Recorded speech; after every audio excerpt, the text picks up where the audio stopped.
Welcome back. So April 14 into April 15, 2014, about 276 female students of the government secondary school Chibok in Borno State, northeastern Nigeria, were kidnapped by Boko Haram insurgents. 2 years after, the search is still on against all odds. Nigerians and the international community joined in that clamor for the return of the girls. 2 days after their abduction, the Borno State government announced an incentive of about $300,000, I believe that's the figure, for information leading to the rescue of the girls. Former President. Now, there's still no information. That same day, the former president called a security summit on this same matter. 2014, April 24, parents of the missing girls and other Nigerians took to social media. July 12, Malala Yousafzai, Pakistani human rights, met with the parents of these girls. After news that 57 of the schoolgirls escaped on April 17, 2014, there were heightened hopes. October 17. Yeah. There were heightened hopes that the others would be found. The horizon looks bleak, but there are a group of people, and indeed many out there in Nigeria and beyond, who are still holding onto hope that those girls will be found. There are those who are also clamoring for others to have been abducted, saying it's not just about the over 200 girls. There are some boys in some schools that were missing and all of that. But 2 years down the line, why are we still here? Where do we go from here? Well, we hope to get some answers today. And in the studio joining us is a strategic team member of the Bring Back Our Girls group, Bukola Shonibare. Thank you for joining us. Thank you. Good morning. Morning. So, 2 years down the line, what's the conversation? I think the fact that we got to this point 2 years after the abduction of the girls tells a lot on us as a nation. And I think that it is high time we started the conversation at different levels, considering the fact that for girls who went to seek education and they are still missing till date, then it means that there is a lot of things that we are yet to get right as a nation. Let's not also forget that the Chibok girls are not the only abductees. There's been abductions before April the 14th, and there were abductions after April 14th. And when we put together the number of abductees, it is unfortunate that we're able to say this is specifically the number of people that we're waiting for. So at this point of 2 years after, it's a critical milestone where every stakeholder involved in this at institutional level, at civil society level, and at different levels need to sit down and ask ourselves, why did we get here in the first place? Why did we have to watch and thousands of abductees are still in the enclaves of these savages? Educationally, why is education now dangerous, quote and unquote, for the girl child and for the boy child? So there's a lot that needs to be done in terms of discussing this. It's not just from the civil society or the advocacy point of view. There's several aspects to this that we need to sit down on the table and critically assess in order to chart a good way forward. Now, Bukola, what would you say if I told you that some people still do not believe that that number of students were taken out of a school at dead of night, 250 odd, girls? How were they taken out and nobody saw anything and nobody raised the alarm? Were they taken out in 250 is a large number. You need how many buses to take out those that number of children? I think the sheer imagination that could possibly happen in Nigeria is a major cause for us to doubt it. For a lot of people, the fact that they can't process it and make sense out of it, it's better to just live within the mindset that it is not possible. And in that way, it is safe for their psyche and for their emotions. So they hold on to that. Let's not also forget that when this abduction took place, the first few days, there was a lot of doubt, even from the presidency at the time. And that doubt tend to validate this notion that it is not possible. 276 girls taken like that. People have asked the question, how were they ferried out of that place? Were they put in trucks? But, you know, going to Chibok, I have gone to Chibok. And beyond that, the fact-finding committee and several other reports had given, local report at that, had given several clear narrative, step by step, how this happened and it became possible. Those girls were not just ferried in. This operation took place within 4 hours. That is why we would say it happened between 14th and 15th. Because it started at about 11:30 to 11:45. And then it went on to the early hours. So you can imagine the entire process that went into that. It's the same way we doubt at some point that any Nigerian would come out and carry bomb. And it's the same way we doubt it. But what do we see now? Beyond the fact that there are young girls who have become victims and who are being used as suicide bombers, there are also those who willingly carry this bomb, detonate it, and they themselves and several others. So we have come to a critical part, a critical time in this nation. And we must not watch this slide because the psychology of people have changed.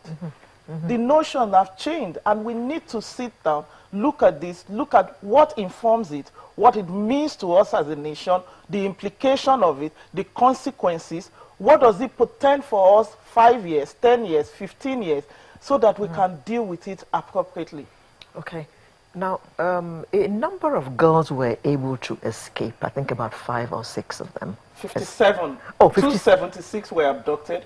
57 escaped within the first week of abduction, and we're waiting for 219. And that is just the Chibok girls. Let's not forget the fact that there are several others. Okay. Now, what has happened to those 57 who were able to escape?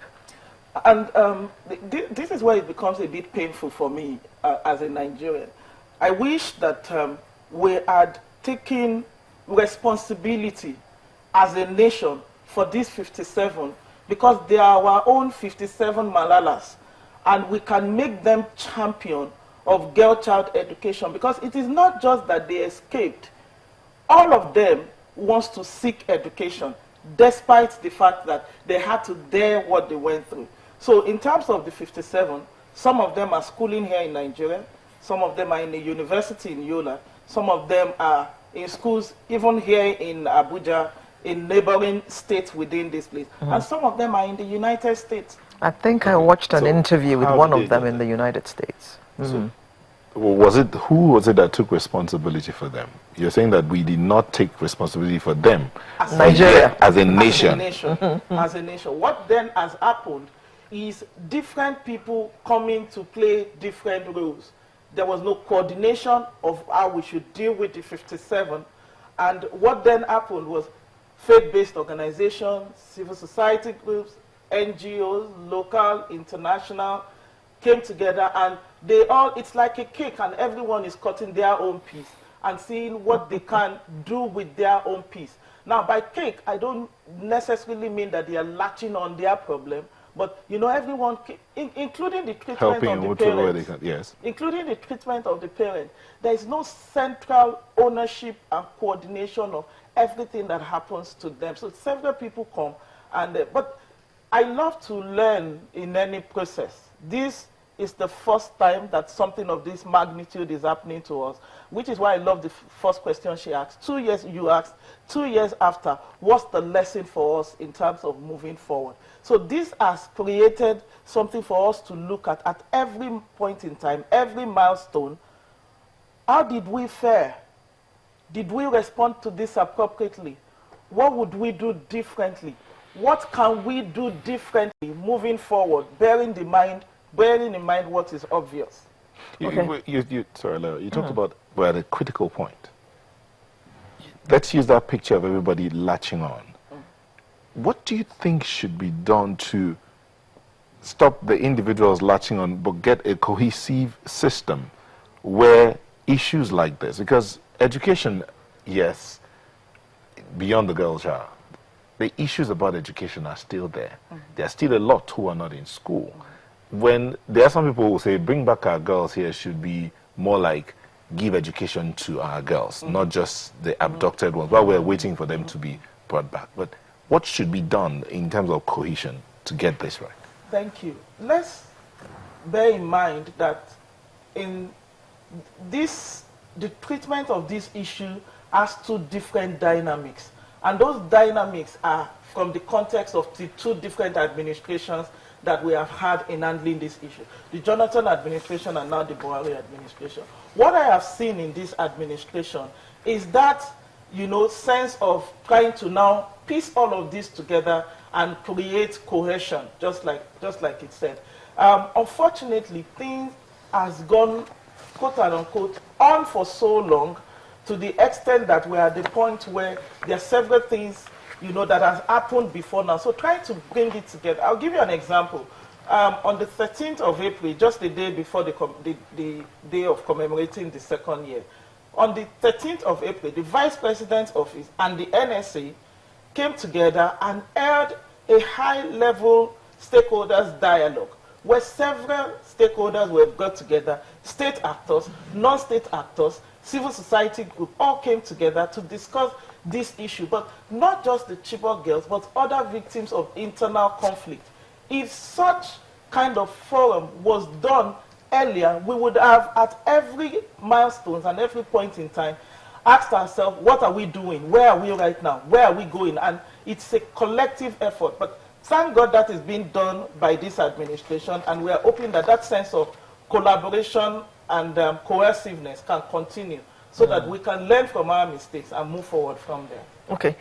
How did the former president's comment affect your morale as bring back our girls when he said that if anyone tells you that they will bring back the Chibok girls,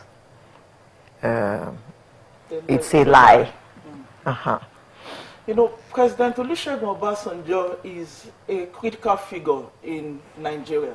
And he's not one that, you know, when I heard that, I argued that, oh, he's a Nigerian and he's entitled to his opinion.